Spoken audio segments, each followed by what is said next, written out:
All right, welcome back to our special holiday episode of Dr. Schwartz and Mr. Power. I'm your host, Mr. Alex Power. As usual, I'm joined by my co-host, the man who puts the challah in holidays, Dr. Alex Schwartz. How's it going, man? It's going great. I'm sober. Woohoo! Yeah, so we were good. We had planned a special drinking episode where we would actually drink through it, but then I guess I forgot that I had planned on meeting someone to lift after this, and I thought, maybe not the best, most performing enhancing scenario, which we'll actually get into. You could test it out So today. That is a missed opportunity, I would say. it is. I mean, I'll probably look back on this with regret, more than the usual amount of holiday regret. I don't know why I'd have holiday regret, but yeah. So today our episode is on alcohol. In line with the holidays, a lot of people do a lot more drinking over the holidays. Um, just to let everyone know, we're not gonna. This isn't like the guilt episode. We're gonna make you feel badly about drinking. Instead, we're going to touch on a bunch of things. So, I guess first, what is alcohol? How does it, affect you, and why does it affect you the way it does? We'll talk a little bit about genetic variants that some people have, especially of East Asian descent, and how that can affect alcohol, the effects of alcohol on the drinker. And then a little discussion about the effects of alcohol on performance and some kooky ideas floating around the internet around alcohol, I guess, potentially enhancing performance. It's not really clear what their rationale there is, but I think listeners can probably surmise what our view on that's going to be. Sounds like wishful Uh, thinking. yeah, I think that's the generous way of putting it. All right, so as is sort of the case with a lot of our episodes, I think we're going to go back a little farther than people usually do and discuss some real basics. So, what the hell is alcohol? So, pretty much all the alcohol we drink comes from the fermentation of sugars by a single cell microbe, yeast. So, yeast belong to the family of yeasts and molds. So, they're more closely related to, say, mushrooms than anything else or other groups of things. Um, so when yeast metabolize sugar, like us, they produce carbon dioxide as a side product, byproduct, but they also produce ethanol. So ethanol is the alcohol that we drink. And so there's actually a whole bunch of different alcohols. So there's, methanol, ethanol, propanol, butanol, pentanol. And so all that means is these are organic chemistry terms where, meth is one carbon long alcohol chain. Ethanol is two, propanol, which is, what you think of rubbing alcohol, that's three. So meth, F, prop, but. These are, I think, Greek terms for, counting. Not that important, but just so you know. This is distinct from sugar alcohols. So these are actually sugars that have been modified to have hydroxyl groups on them, so oxygen, hydrogen groups on them. So they look chemically similar to alcohols, but they don't have any intoxicating effect and are generally metabolized more like sugar than anything else. Although, as we discussed in a previous episode, they can pull a lot of liquid into your intestine, which, you know, cramping, diarrhea. Yeah, It's not great. unpleasant. Yeah.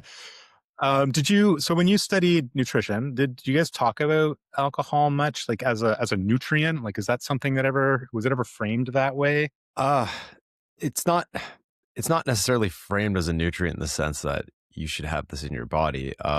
We discussed it a lot with respect to calories. When you're introduced to calories, alcohol is always introduced. And I remember the first time you learn about how many calories per gram alcohol actually is. It's I believe it's 7 calories per gram. Um, it's a lot because fat is around between 9 to 10, depending on how you measure it. But um, basically, it's quite a few calories. It's more than protein and carbohydrates, and so there is that question that we will talk about a little bit later as to whether that amount of calories is actually useful in any way. And spoiler alert for performance, it's not really. But we didn't really touch on it much more than that. Kind of the basics, talking about um, and it's been a while, just like chemical breakdown and how it's metabolized. We talk about conditions related to it, related to too much alcohol intake. But in terms of specifically as a nutrient, in the sense of talking about it like protein or carbohydrates, like macronutrients, no, not really. Okay. So my understanding, you say, what the effects of too much alcohol. I assume that it's that it like makes you handsome and hilarious. This has always been my Yeah, understanding. it's too much fun. And Yeah. and the interesting thing is, university is basically a laboratory for alcohol too. So we don't really need to talk about it that much. You just test it out in the field. Good. I like it. Yeah. Um, yeah. So alcohol is pretty neat actually when you think about it, because it is this it it's a toxin, like it's neurotoxic, and it's some of its downstream metabolites are toxic, but it's also, you could consider it a nutrient. Like, it does have caloric Hmm. value, like you said. Carbs and protein have about 4 calories per gram, and fats about 9 calories a gram, and then alcohol's like not in the middle, skews a little bit towards fat, I It's a guess, in seven. terms Yeah, 7 calories per gram. of, if you look at the chemistry of it, it's not super surprising because it is a hydrocarbon chain with a hydroxyl group at the end. So, for any biochemistry or organic chemistry types, they'll know what we're talking about. So, first thing that happens, let's get into like alcohol metabolism, because that'll be important for understanding the rest of the discussion. This isn't going to get super technical, so people, don't panic if you hear metabolic pathways and stuff. I think we can, take the listener through this fairly clearly. So you drink, beer, wine, whatever, something with alcohol in it. It's absorbed through the stomach lining very quickly. It's absorbed through small intestine basically immediately. Um, like everything else, and we discussed this, I think, in our last episode. First pass effect. So the alcohol goes to your liver, and your liver starts breaking it down, right? And so the first thing that happens is the alcohol, or ethanol, gets broken down by an enzyme called alcohol dehydrogenase. And so this breaks it down into acetaldehyde, which is toxic. It's responsible for, it's thought to be responsible for a lot of the sort of negative feelings you have around like after you drink. So like a hangover, headache, flushing of the skin, which we'll come back to. These are thought to be largely mediated by acetaldehyde. It's also genotoxic, and is thought to be a class one carcinogen, or is considered a class one carcinogen. So this is bad shit, right? Like, you don't want this floating around your body a whole lot. Luckily for most people, your body's like, okay, well, we don't want this floating around. And there's a gene called aldehyde dehydrogenase. Or sorry, there's an enzyme, aldehyde dehydrogenase. And this breaks down acetaldehyde into acetate. And so acetate, which, again, probably Schwartz, you know all about, enters the Krebs cycle. And this is where your calories come from alcohol, right? Once you get to the acetate component, each acetate molecule, I think, gives you like around 10 ATP, if I'm remembering correctly. Um, I'll have to and pull up that's my the chart. I don't have it on me right now. The Krebs the cycle, big the circle, citric the acid acid cycle. cycle. Yeah. Your wallet folded up. Yeah. So many I like names for I the like same the cycle. Oh man. Um, yeah, I'm not sure why that. I'm not sure why that is. I don't know why. My uncle was named after the famous professor, Dr. Cycle. So maybe that's Nice. maybe that's what. Yeah. Yeah, he was like the dad joke king before there were dads. So Before there were Ozzy dads, man, your uncle's pretty old. is super old. So Ozzy, if you're listening to this, that's my uncle. That's a little shout out for your Dr. Cycle joke. He also had a similar joke about the Golgi apparatus being discovered by Dr. Apparatus. Um, Nice. yeah, no, it's, Yeah. I don't know. All right, so I think it's worth spending a little bit of time, because it's super interesting, on the sort of acetaldehyde. And some people actually can't digest or don't metabolize acetaldehyde very well, or hardly at all. And so this is best known as the condition known as like Asian flush, or Asian glow. More correctly, it's, I think, alcohol intolerant or alcohol flush syndrome. And so the reason people call it Asian flush is because it's by far and away most common in people of East Asian descent. Mhm.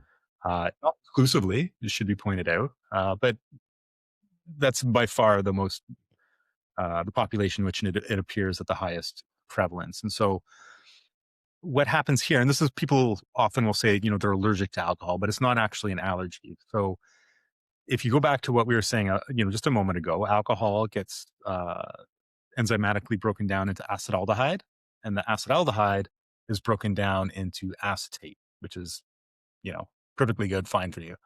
So there is a gene variant of the enzyme for aldehyde dehydrogenase, ALDH2, where they don't break this. Essentially, the enzyme ends up being very inefficient, right? And so what happens is you get an accumulation of acetaldehyde. So you have a drink, and then so for most people, you go through this pathway, and the alcohol gets broken down. You get the acetaldehyde. That's not good, but your body takes care of it, relatively quickly, and you get through it. So for people who have a mutation in this gene, the acetaldehyde builds up, and it causes, among other things, flushing of the skin, nausea, headache, more rapid like psychomotor problems. So, coordination issues. There's been instances of, I know there's sorry, some people also with asthma can exacerbate asthmatic conditions. So it's pretty unpleasant. Um, so yeah, I mean that's a pretty common one, and that's interesting too because it can actually could be better or worse. So if you have, depending on how you view it. So if we think, if we think back to I don't know, like high school biology, and you think of, I think most people probably know that you get two copies of each gene for the most part, right? There's exceptions to this, but you get two copies of a gene, and so you have two copies for this aldehyde dehydrogenase gene, which breaks down acetaldehyde.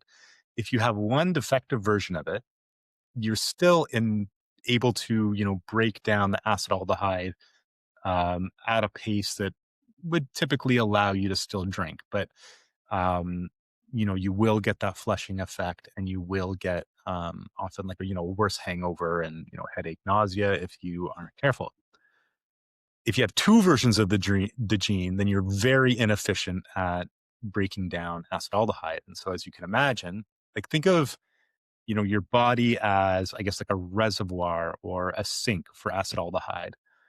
The alcohol dehydrogenase is metabolizing alcohol and like dumping acetaldehyde into the sink, which is your body, this compartment. And then the drain, you've got two drains, one for each aldehyde dehydrogenase, right? And so one of the drains is kind of blocked. The sink still drains, you know, more slowly though. Maybe like not quite half the pace, but more slowly. If you have two versions of this gene that are, the inefficient version, then the sink drains really slowly, right? And so acetaldehyde builds up much more quickly. And for those people, drinking is usually so unpleasant that they just don't. Like it's immediately getting flushed, immediately feeling sort of headachy in response to drinking alcohol. Um, so the funny part of this, or the sort of interesting twist on this, is so for people with one version of the gene, like the allele or the variant that is inefficient, there's an increased risk of like liver disease and cancers associated with drinking alcohol. And it's Mhm. thought that this the aldehyde or acetaldehyde, which sticks around your body and is directly toxic, sticks around longer and has more negative effect.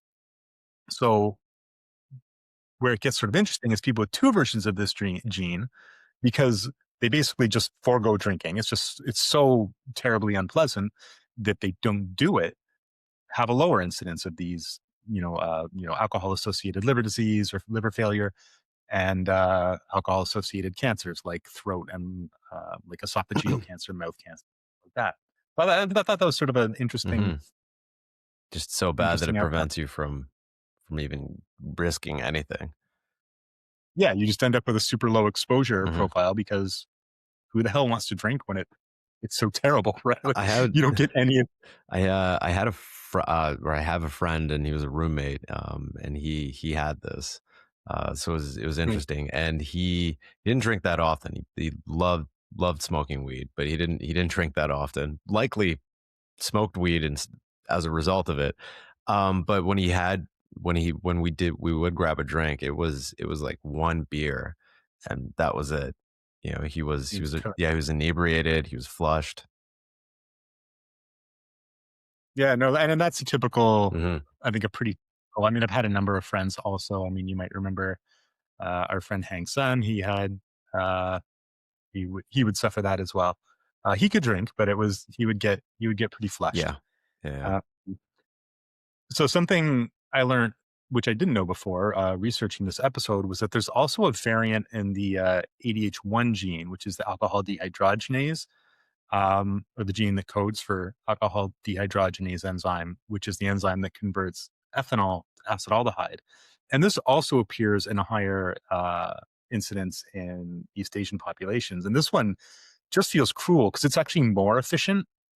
So if we go back to our sink analogy, you end up with some people who have, basically they're overproducing or rapidly producing acetaldehyde uh, because they're breaking down all really quickly. And so it's like someone turned another tap on in the sink and they're unable to empty the sink as quickly. And so they basically immediately feel terrible after, we start drinking. So, which I didn't know about that, but I thought that was also pretty interesting. I wonder, did you come across anything with respect to sort of the opposite effect? I'm thinking of like in comic books, like Superman can't get drunk, or there's certain characters. Sure. Yeah, there's just certain characters who can't. Is there such a thing in humans? Do we know of people? I know there's people with much higher tolerances. Um, I mean, I would expect so. Again, just because, for any gene for any trait, right? Across the population, you have different alleles or different versions of the gene, right? Like most of our genes, there's going to be. I don't want to. Like, I'm trying to think of how to go into this without going into it, right? I don't want to get into a discussion on point mutations and everything, but yeah, we all have slightly different versions of genes. A lot of us have slightly different versions of genes. Most of the variants in, the code for the gene or the amino acid sequence of the resultant enzyme are inconsequential. mhm, Sometimes they cause, changes in function. So in this case, this would be like a reduced function of the aldehyde dehydrogenase, and the other one we discussed was a increased function in the alcohol dehydrogenase. So I wouldn't I didn't see anything, and I didn't mm, look either, but idea that, someone would also have a, more effective or, um, uh, aldehyde dehydrogenase that functioned at a higher rate is, like, very plausible. yeah, And we looked.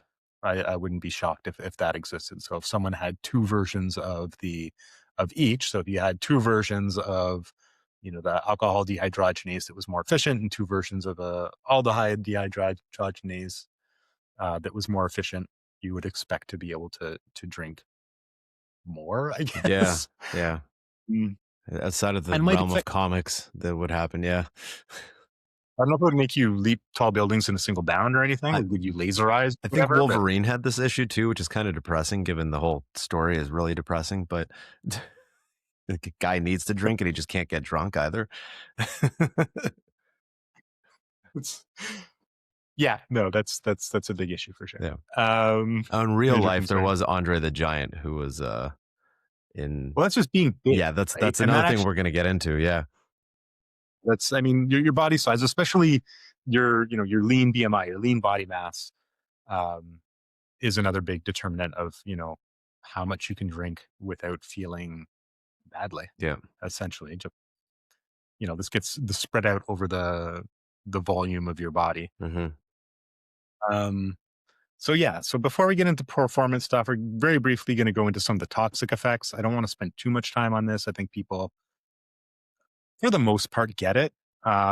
Maybe worth addressing a couple things. So one, the acute toxicity, like the immediate effect, is for most people pretty obvious. So what happens is Alcohol itself binds to a neurotransmitter receptor, the GABA receptor. This is a depressant or like an inhibitory neurotransmitter. So it calms you down, right? So you have one drink, you feel relaxed, a little disinhibited. You have a few more drinks, you start getting tired. And then if you drink enough, your brainstem gets depressed, you stop breathing and you die. Needless to say, that's a pretty negative outcome. So yeah, don't binge drink. Hmm. Don't drink too quickly. And without getting too far into it, don't butt chug. Um, That, which is yeah, then like, you're bypassing a lot of things that are supposed to happen before you get drunk and just yes, that's maybe that is worth. I mean, our demographic skews younger than I would have thought, according to so let's talk about butt YouTube. chugging. Okay, and this is the thing that happens. So for some people, I guess it's amusing to pour alcohol directly into the rectum via the anus, exactly how it sounds. Um, I know that some people with like advanced liver issues from alcoholism will, for some reason, do the same. So this They're bypasses the their liver. own worst enema. Ugh, Thank you. that's revolting. Well done though. Thank you. So That's for you, Ozzy. yeah, yeah, that's for the alcohol. Um, so yeah, if you put anything in your rectum, medicinal or otherwise, or any sort of any kind of drug. So if you butt chug, for lack of a better term, you bypass the first pass effect, right? So you get around the liver, and instead of alcohol going straight to the liver for its first pass, it being broken down, it goes into the portal vein and directly through your body. Alcohol levels in the blood spike rapidly, and Skyrocket. it's a great way to enter that alcohol-induced coma and die. Yeah. So don't do that. Like even It's, even even alcohol with or beverages with relatively lower alcohol contents like beer can become extremely dangerous. And that's typically where I have seen videos of this from the fine art program known as Jackass back in the day. And it was with beer. Um and that's a one-way ticket to the ER. yeah, I mean, it's a great way to Yeah. it's yeah, it's a great way to, at best, end up in the ER, at worst, Dead. coma and dead. Yeah. Um, so Don't butt chug. yeah, I think yeah, don't butt chug. Don't drink till you're sick. Exercise, um, restraint, I guess. I don't know. I'm Practice not even practice sure. safe drinking. I'm not even sure what we just went down the path where that's a discussion we're having. But Yeah. dear internet, just stop it. Stop interneting. Okay, so I mean, it's I think funny the dichotomy you get though, because like on one hand you have people butt chugging, on the other hand you have people saying that this is performance enhancing, and it's just like, can we not find a middle ground? It's sort of just a no, microcosm of the internet in general. there's no middle ground in No, anything anymore. Alright, so and I think we can move on. yeah, Um, and we're not even gonna get into hangovers. Everybody knows that's unpleasant. It's caused by stuff. Let's just skip it. hmm Uh, Chronic alcohol consumption. And this is most people, right? This is most people who drink, whether it's, daily or weekly or just, you know, like someone like me, I drink a bit on holidays and stuff, and that's basically it. Um, so a lot of the chronic effects are like dose dependent, right? So the longer you drink, so the longer the exposure and the amount you drink on those exposures. So, basically the average amount over years is one of the big determinants of risk, or like an independent determinant of risk. So cancer, this is one of the big ones, right? Especially esophageal cancers and cancers in the mouth. hmm So the alcohol itself is an irritant. You're passing it over your mouth into your stomach cancers too. Down your gullet. This is bad. This is something that, the risk of which is related to the exposure. So yeah, the more you drink, the higher your chance of those. I didn't bother writing down any of the risk ratio or relative risk of any of this stuff, but the more you drink, the worse it gets. Um, and this tends to happen, people who drink regularly tend to drink more.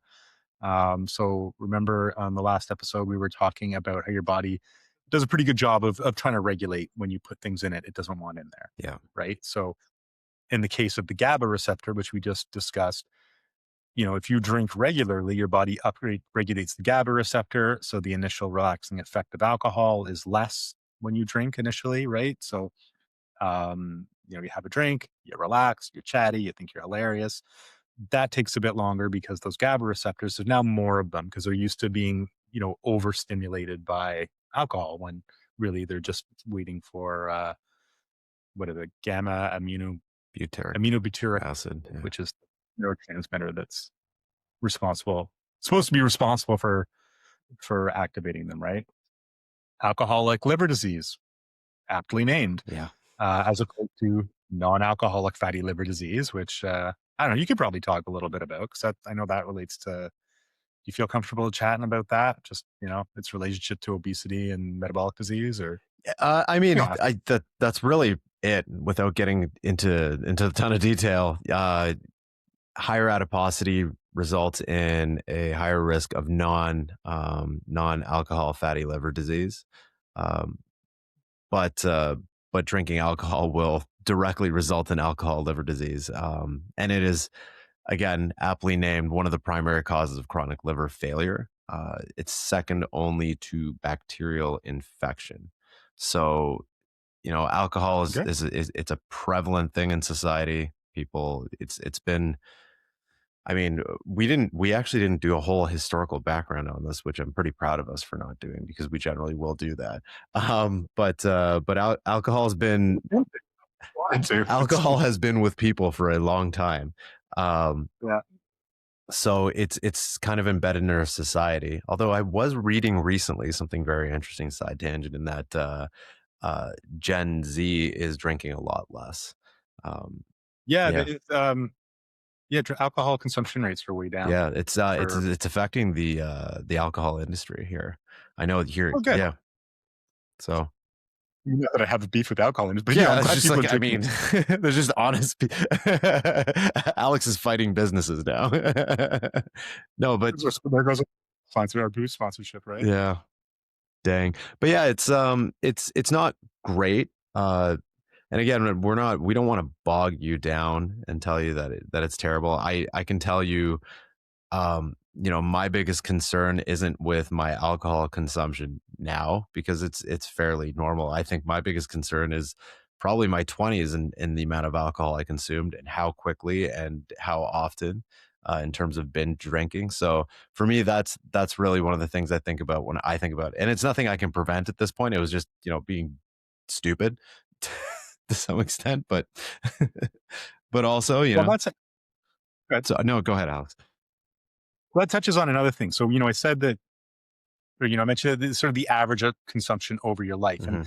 that's mostly true, but the averaging effect isn't, it's not perfect. So, for instance, the negative effect of binge drinking is unique and generally considered greater. So, if you're drinking, I don't know, like 8 units or, whatever it is, like a equivalent of a glass of wine or a beer, or I don't know if it's like 1 ounce of alcohol at 40% or Hmm. something. So the equivalent of like a little more than a drink a day, or even just one drink a day. The impacts on your health from that, especially cardiovascular health, seem to be less than if you have, 6 drinks one night a week or 7 drinks one night a week, right? Yeah. So the averaging, or thinking of it as an averaging effect, works if there aren't huge variances, right? Like it's not only outlier events. So if you Right. go, you need to drink, but then you do drink and you get blackout drunk, like you're not drinking moderately anymore. No. Like you're no longer considered in the same basket as people who drink, if you drink 7 drinks every Friday night, yeah, you're not statistically in the same basket as people who drink 1 drink a night. So that's worth considering if you're like, I only drink on average, a drink a night, but I get, every second Yeah, weekend, all of like, it's on Fridays. and the next day I have heart palpitations from accumulated acetaldehyde. Like that's not okay. It's So I just have a Caesar to just, sort of, tie it off. so don't do that. I remember I had a friend who would always say that was a breakfast drink because it had tomatoes in it. Ugh. Um, yeah. he turned out fine. Um, all right. So yeah, assuming moderate consumption, most of the effects of alcohol are long term, right? And this sort of goes to our, if we look at our next section where we discuss the performance effects, so the effects on, physique or athletic performance or just like the gains you want to make in the gym. There's not a lot of research on that Mhm. outside of, drinking or problematic drinking. I think because it's just generally not seen as a major problem or not a major problem. I don't think people find it an interesting research question, or it's hard to Yeah. get Yeah. money to do that. I think So it's more a social thing, and people have generally seen alcohol as that. So it's not like you're gonna go down the, you know, uh, down a course in bobsled after you just quickly chug like a Mickey of vodka or something, right? No, but it's not a thing people do. I might yeah, have to if somebody put me in that, but yeah, it's just to get you on it. yeah, Uh, yeah. Okay. So yeah, but I think so. Yeah, we're not talking about alcohol just before or during. I'm going to have a beer before the gym. How does it affect my gym performance? Like most people aren't doing that. I think it's more okay. I go to the gym. I try to stay healthy. I drink, I don't know, maybe a beer or have a drink once a day or twice a day or once every couple days or whatever. And what are the potential effects of that? And like I said, there's not a lot of direct research on it, and mhm, because the effects are really, they're long term. We have to actually we're left speculating. So we're putting on our for everybody who likes to point to evidence based fitness and everything. There's almost nothing directly on this, and we're going to have to point to mechanisms and what we do know um, from mechanistic knowledge, what we surmise would happen, right? So one thing, the way to approach this, I think, is sort of go through the effects of alcohol and then think about, okay, like how would that affect my training? Um, and the way I've come to think of it is, for the most part, when you think of all the things people try to do to enhance recovery, right? Like they try to improve their sleep, they try to improve their diet, they try to, like relax or whatever. Alcohol sort of does all that in reverse. yeah, So it's going to be small, but over the long term, I think it's reasonable to point at these things and say, okay, this is probably long term. This is not helping your cause, right? Is a drink a day going to undo all your gains? No, right? Um, but if you're sort of an optimizer and you really want to, hit high performance, or you're just, as you age, as we've noticed, you tend to get more alive to risk as you end as you approach the end of your life, which we all are, and you just sort of realize it as you age. So I think that's the lens to view it through. So I guess the first one I would look at would be, and I think it's probably one of the big ones that has an immediate effect, is sleep, right? yeah, And yeah, I mean, this is well established. Alcohol gets you to sleep faster, so people often use it as a sleep aid. And it does reduce, the time it takes you to fall asleep. And that's a consistent finding. And that has been, studied a fair bit. It's easy to study. It's cheap. So you put someone in a bed, you split them into groups. You give one group alcohol. You don't give the other group alcohol. People with alcohol fall asleep faster at the end. yeah, Easy question asked, question answered, right? Um, Problem is sleep quality suffers. So you don't go the regular sleep cycles. Particularly REM sleep seems to really suffer. yeah. And so even though you're unconscious faster, you're getting sort of less recovery out of it, right? So I don't know. Have you been following it? I mean, it was really big for a while, like sleep optimization. People are like trying to do every goddamn Yeah, it thing was like the to last make. 5 years, it's starting to dwindle down, I've noticed, but that was a big thing, with optimizing sleep, what you need to do, and that's when I started seeing, ZMA kind of getting back into the circulation of popular supplements. So yeah, anyone who wants to know why we're laughing at ZMA, it's because the company that came up with it was embroiled in a drug scandal, Yeah, going back to the Balco Labs incident, their involvement with Olympic sprinters and baseball players. Anyway, yeah. go back to our It turns out it enhanced gains. wasn't because they were zinc deficient. They were just pumping Yeah, steroids. the Yeah, zinc was not the magic yeah. ingredient. Um, Turns out zinc is just zinc. Um, So yeah, don't bother with ZMA. Yeah, so I think again, you can think of alcohol as sleep optimization in reverse, right? Like it'll knock you out for sure, decreases the quality of your sleep, decreases what I guess any it's reasonable to conclude that it is suboptimal for recovery. So if you're training hard and you're drinking, it's not optimal. Yeah. Is a little bit of alcohol going to ruin all your gains? No, but take that for what it is. So if you're spending all this money on supplements and you're agonizing over, like, you're making going to bed stressful because you have to optimize getting to sleep, an easier thing would be to just drink less. Now, And not doing stuff no. is What's op- interesting is that if optimization for you requires that you get enough calories, maybe it's helpful. It's not. I'm not saying it is, but but because famous. yeah. Well, I mean, the caloric content it offers almost reverse satiety. So the more people drink, the more they eat. I could dummy a buffet personally if I have a little bit of drinking. I always think of somebody bringing out hors d'oeuvres and those just turn into like platters for me because I'm a monster sometimes after a couple of drinks. Like I just can't resist food when I've been drinking. You get calories from sugar and alcohol. It does tend to make people eat. There's an entire industry and culture around what pairs well with different alcohols, particularly with wines. Um, Me personally, and Alex, I'm sure you can attest to this. We've realized that basically anything pairs well with alcohol, which is sort of the problem. Well, that's it, right? Like, it's like I can tell you what pairs with alcohol. Food, Yeah, food pairs with food alcohol, pairs great with alcohol. Salty, and that, crunchy, savory, yeah, oily. Like oily, all of it's it. all. Yeah. I mean, that's it, right? Like I don't. That always sort of makes me laugh, and I mean, I really do enjoy, pairing things with or not pairing. I enjoy eating while I drink. Yeah. Strong flavors, things like I think that's why cheeses are so popular because alcohol does sort of dull your sense of taste Hmm. after you've had a drink or two.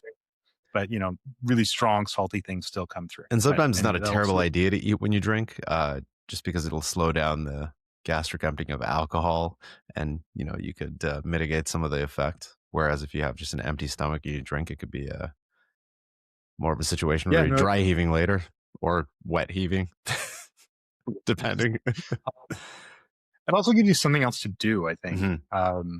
like if you've got a drink in your hand, you drink it. But if you got cheese in your hand, well, you got to eat your cheese, You right? have to eat your cheese.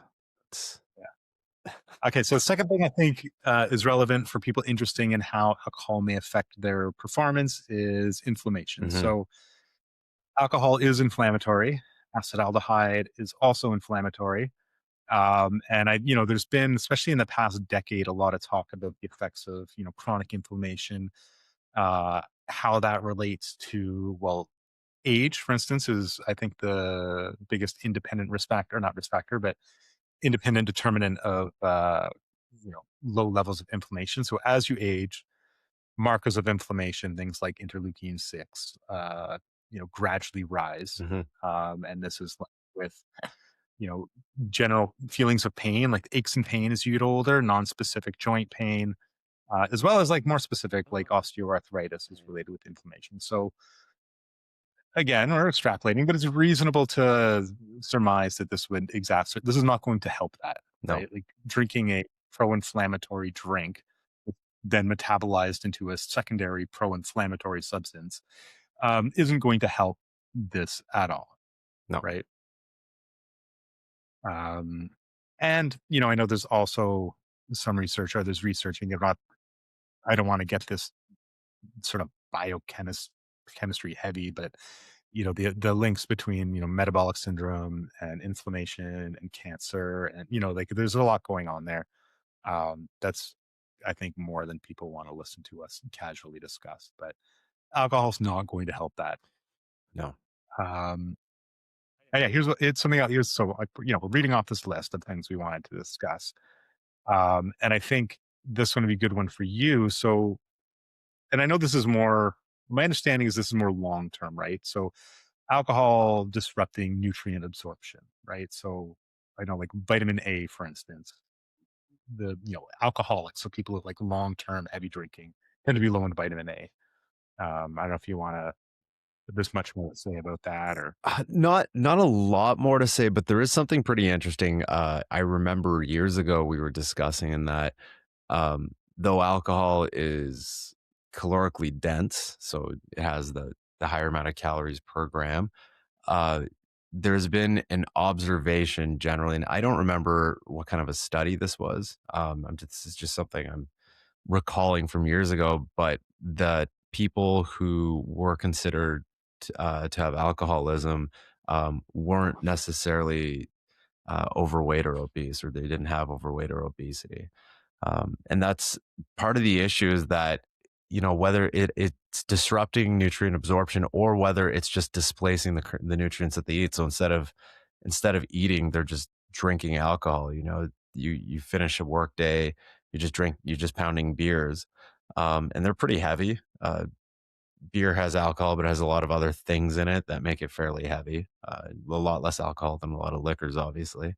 And so it might be a case of, yeah, they're disrupting nutrient absorption. It might be direct effect of the alcohol, or it could just be that they're displacing any kind of nutrients that they have, like foods, like fruits, vegetables, things like that, with drinking. So that may be part of the reason why it's a long term concern as well. well, there's no reason there has to be a dichotomy there, right? Hmm. So, if- we I do know that it does cause irritation of the stomach lining, which can affect nutrient absorption, and that long term, coupled with, like you said, displacing food. Hmm. Like thing for it's it's not like, yeah, there's not much else in it, right? Like it's not like it's full of nutrients, it's not full of micronutrients, it's not full of protein, it's not full of anything but alcohol and sometimes a little bit of sugar. Yeah. Um, yeah, so I think it's a good way to think of it. It's sort of like a 1-2 effect, right? Like it's you've got this direct effect where it's irritates the stomach. I know for me, if and this is probably because I drink so infrequently, but if I have more than like 2 beers, like the next day, my intestines are not happy. It's Yeah. it's pretty clear in my bathroom is this that I'm not absorbing a lot, I feel like which I is need to start pounding kefir after because I'm not sure. my gut bacteria has probably all been just messed and discombobulated. We're they're not usually happy with me, so No. I don't know how much.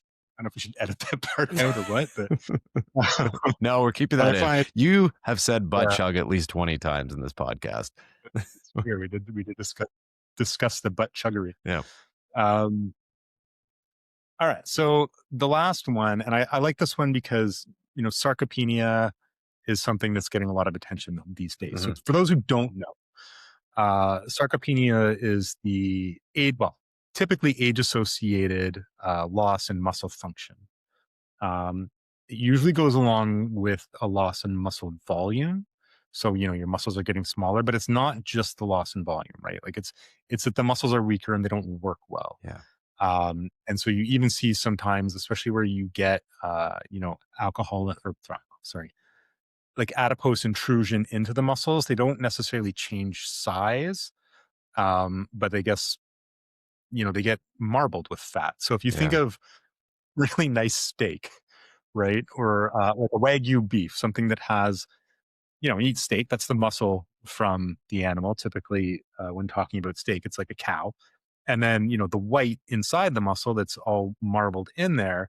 This is adipose tissue that is fat that's been deposited within the muscle, and so interestingly, in the case of Wagyu beef, and there's another, I think, a New Zealand strain of beef that has this, they actually have a gene mutation that causes abnormal deposits of fat in the muscle. So it's not great for muscle quality, right? So these muscles now are less musculature or Mhm. less muscular. They're Yeah. blending fat, but they're delicious. Mhm.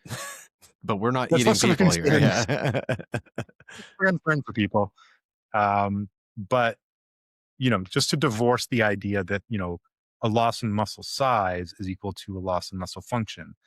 Um, they tend to go together because smaller muscles do tend to be less strong, but you can lose function without losing size is the flip side of that. I'm wondering if this is So anyway, part of where this performance thing, where there, where these confused fitness folk online, or they're conflating this idea, because I know there was, I remember I look, love vibe. I mean, there's lots that they could be conflating, but in terms of the muscle and the fatty deposits in muscle. It's interesting because elite endurance athletes also have that, but they're actually able to utilize this fat more quickly. I remember looking at cross sections of muscle tissue between somebody who was a diabetic and somebody who was an elite athlete, and they both have these kind of marbled muscles per se, but the difference was the elite athlete had the enzymes in place and the lipases in place to actually utilize that. So there wasn't just kind of sitting there and useless. There was a point to it. So I don't know if they've gone that far down the rabbit hole, or if that's just me kind of getting into my own head. But it is sort of interesting. You're definitely giving them too much credit. So I did do a little. So this is right. So I guess two tangents here. One, so this was actually brought to my attention by one of our listeners who reached out to me and said, "Hey, what about this? These endurance athletes who drink alcohol for performance." To which I initially thought, like, "What the hell are you talking? Like, Hmm. what people are doing?" Then I had to look into it, and then I spent a little bit of time looking at that, and it's it's not nearly as you're giving them too much credit. Okay. So I want to box it up. I wanted to. I don't know. You know what? I'm not being. There seems to be a trend in being like charitable to people who don't deserve it, and like this is just stupid. And then calling it out is It stupid, and is pretty people need to stupid. stop. That are almost like feel like deliberately stupid things. Like just stop. But that notwithstanding, I'm going to go back to the sarcopenia issue. So there does seem to be a link between people who drink quite heavily, so heavy drinkers, and like reduced muscle volume with age. This is again, this is epidemiological Hmm. because it has to. You can't. There's no way to reasonably do an experiment on this. And even if you could, it would be really expensive and long term. So people who drink a lot tend to have smaller muscles as they age. So it's unclear though if this is a direct effect of the alcohol or even a downstream metabolite, or like we said, like this is displacing activity. Hmm. And if you drink, you even just casually, it's not conducive to, you know, apart from a couple dumb stunts online by teenagers, it doesn't tend to make people do physical activities, right? I have beer. I just feel like, I'm the chatty drunk guy. Like if I drink, I just talk too much and think I'm hilarious. Yeah. But I definitely don't like going to the garage and lifting some weights, right? Like it's not so whether or not it's Just oh, man, imagine that. I just had a Mickey of vodka. Let's go do some bench press. I knew a guy who would do that in university. His name was Craig. That's all I remember about him. I And remember he would playing football against guys that were hammered. Not oh, not in what? college, but in like rep football, and this was high school age. There's I remember a couple of linebackers that just reeked of Come on. alcohol. That's terrible. Yeah, it's horrible. And I'm sure there. Well, I remember like when you and I first met and I was, you were an athlete, like a football on the football team, and I was doing the coaching of the sprint program, and guys would come in super hungover because of course the gym time It's we got 5 was a.m. at or 6 a.m. or something. Yeah. 5:30. Yeah, it was super early. Yeah. And they would come still drunk. And I still remember guys, like during the warm up, Puking. like I remember running, this. like throwing up and I just remember they this. all over booze and just why? Like, what? It was Like, it was like on a I Tuesday too or a Wednesday. Like, guys, just don't drink the that's night. I great. remember having this conversation, Oh, just man. like we don't. Anyway, it wasn't Saturday morning. Yeah, Like, what are you doing? yeah. It's like April, guys. We gotta just I don't know, go home on Tuesday night. You don't need to go out. We can go out like the night after. It's fine. No, they did it before, and it was like a skips. It wasn't. It was just getting into it, just running to the Yeah, garbage can. We had garbage cans at each one of the doorways too. I remember set up. You and yeah. Craig set them up. I do remember. I remember. Just yeah, just I mean, and I enjoy a drink, but that just doesn't sound No, it's nice. Like, terrible. It's you know this what is it not was, honestly? It was cheaper drink nights on like those nights. That was the problem. not worth it, man. No. You couldn't pay me to do that. Never mind giving me a discount on booze. All right, so yeah, just to wrap up the sarcopenia thing. So I think it's really hard to divorce, you know, what or to draw any sort of cause effect thing, but I think it's pretty easy to say that at the very least, regular drinking isn't supportive of, particularly active lifestyle. And the more you drink, again, the less likely it is to support an active, healthy lifestyle. So again, we're not saying don't have a drink or don't enjoy a tipple on the weekend, or, you're going to a holiday party. Like, yeah, have a drink, do whatever. Yeah. Like, I don't, that's not going to be the thing. Um, but the more you drink and the more regularly you drink in the longer term, the more you're going to run into these things. And in a way, I don't know if it matters what the effect like what's causing it at the end of the day, like, but the relationship's there. Um, Regular heavy drinking still bad for your health. And I don't expect that it's a switch like mechanism, right? Like I don't, and again, to be clear, I don't have any data on this. Like I can't draw, a linear regression of, the amount of alcohol versus the degree of muscle loss with age.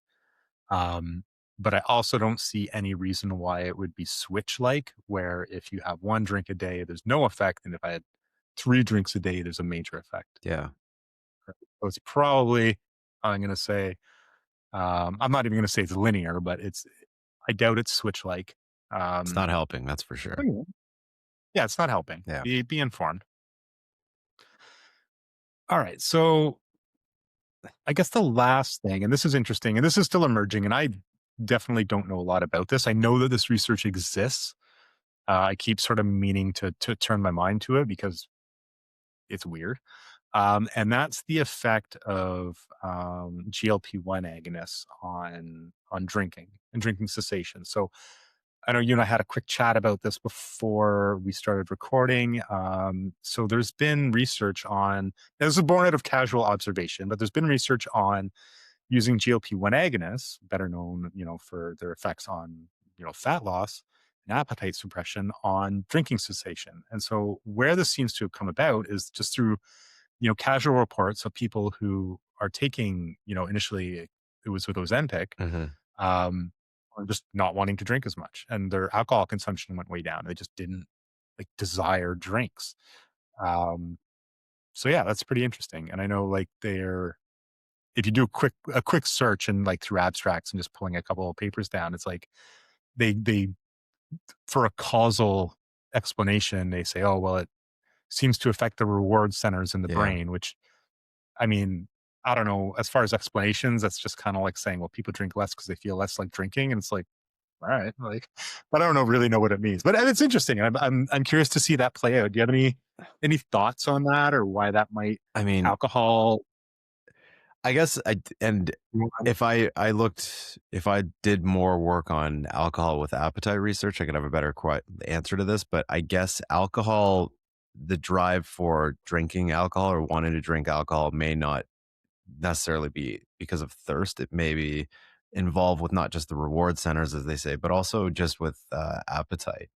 Um, you know, you it could have some sort of relationship with the body and you know, have some sort of involvement with you wanting to drink alcohol as much as you wanting to have that hamburger or something. Um, I don't know for sure, it's just speculative, but it's possible that if if it's affecting those centers in the brain and the hypothalamus to not make you want to eat more, and those are related to alcohol intake, then it's reasonable to assume that GLP-1 agonists would directly affect your alcohol intake as well and decrease it. Well, I mean, it suggests that, right? Like Mhm. the fact that this thing has had this, crazy impact on appetite also affects, the desire to drink alcohol. And I believe in it. Like I'm getting way outside of my wheelhouse here, but I know that there's also research being done on, other addiction like cessation treatments, right? Yeah, And so like, and but that's like all I know, just that it's a thing. w with It'll be interesting to GLP-1 see. or Yeah, I know yeah, with they GLP-1. also use ADHD medication for binge eating disorder too. Um, Well, there you go. yeah, it's a lot of So interesting it would stuff. be interesting to see how that all plays out, Mhm. because I mean it's clearly still super early. I'm not even aware of sort of where they are in that research, whether it's they've already published much on it. But it'd be interesting to see. I think it'll give greater insight into, yeah, desire for imbibing as well as, other drugs like eating and how it's all linked together. Because, yeah, cool stuff, man. Science. I know. I also wanted to add one other thing prior to us closing this off, and that was this little discussion you and I had. The only thing that we could really find in terms of research that was even remotely related to performance, and this isn't a sport. I will just say that beforehand. But it was this. There were some studies, and I don't think they were that great, but there were some studies done on the effect of alcohol with cue sports and darts, which, as we know, and I don't know if you've ever seen this on TV when they show darts on television, Alex. It's incredible. It's just incredible. It's just dart throwers and hundreds of drunk people somewhere in England. It's always somewhere in England. But it is pretty funny to watch. Yeah, of course it is. Of course it is. Treble 20, and everyone's like freaking out, and you hear glasses smashing. But anyways, what they showed was that a little bit of alcohol, unsurprisingly, was actually it improved their accuracy with darts. Now a little more alcohol had the opposite effect. So obviously it's not linear all the way. um, but it's not terribly shocking. And again, we need to take into account other things, like these people could be regular drinkers. Like if you're not drinking regularly and you go, okay, I'm going to use this as a supplement now to help me increase my performance, it'll have the opposite effect, which in itself is not really performance enhancing. It's just that these people, it might be, there might be some psychological aspect where once they have this drink, they're just a little more relaxed. It might not even have anything to do with the alcohol in their system. But nonetheless, that was maybe the closest thing that we've been able to find in terms of performance. And it's not exactly a sport. And it's not a sport at all. But Yeah. yeah, No, I think, like, in reflecting on it, if I were to again just guess, a little bit of alcohol calms you down, yeah. reduces, aching, right? And I actually, while you were talking about that, I remembered that, drugs like beta blockers I was thinking of are biathlon and beta. Yeah, beta blockers too. That's right. where, they do the cross country skiing and Hmm. then they stop and like a small rifle and they shoot a target and they get back up and Hmm. they go. And so you have to rapidly transition from, actually, that's quite popular here. We have a lot of people that do Kind biathlon of where I live seemed because kind of fun. we're in the subarctic. Yeah, it's like the high school has a team and That's everything. awesome. That's so awesome. So yeah, so you've rapidly transitioned from, skiing, cross country skiing, you're huffing and puffing, and then you've got to, lay down and like be still. Yeah. And so beta blockers are something that in the past people have tried. I don't know if it's actually a genius strategy, No. but it does make people shake less, right? So if you have, you don't want to have tremors when you're trying to shoot a rifle at a small target 30 meters away, or I don't know how far away they are, but It's also barred by um, WADA. Just as a yeah, yeah, no, it's actually advanced. It's yeah, advanced substance yeah. for that reason. That's why Hmm. is for events like that. So yeah, I mean, maybe alcohol has a similar effect at low dose, right? Like just calms people just enough that they're not shaky, and you can relax and throw darts like a champ. Yeah. Until you get Oh, up on but the skis and throw up.